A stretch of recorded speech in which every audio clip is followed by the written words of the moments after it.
Are you magnesium deficient? Are you looking at me? I don't know. Really though, I don't know. But what I do know is that everybody on the internet is trying to convince you that you are magnesium deficient, so you'll buy their supplements. How about I tell you some things about magnesium that I do know? What does magnesium do in your body? Well, a lot of stuff that's very important. It's a cofactor for a bajillion enzymes in your body, which means magnesium is needed for these enzymes to function. It also aids in energy production, protein synthesis, the regulation of your blood pressure, your blood sugar, muscle, nerve function, immune function, and it also regulates levels of other nutrients. So how much magnesium do you need? You can pause to read. So back to our initial question, are people getting enough magnesium? I still don't know. This document discussing hypomagnesemia estimated that anywhere from 2 to 15% of the population was deficient. Another source I saw said up to 40% was deficient. Another statistic I saw said about 60% of the American population doesn't meet the daily ADI for magnesium from their diet. Estimating deficiency levels accurately can be kind of difficult because someone can present with normal serum levels of magnesium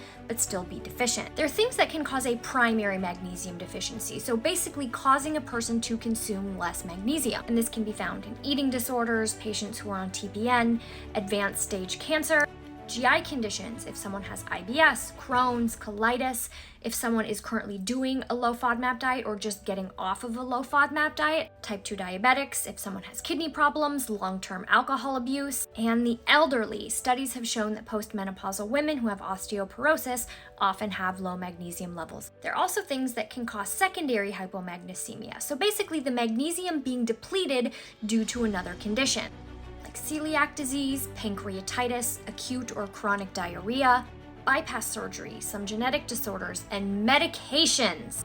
The list of medications that can deplete magnesium and the list that supplements interact with is huge. For example, if someone is on a diuretic or something to treat reflux for a long period of time, this can cause decreased magnesium levels in the body. A quick note on what deficiency symptoms look like. You can pause to read: nausea, vomiting, migraines, muscle contraction, heavy fatigue, inability to be active, etc.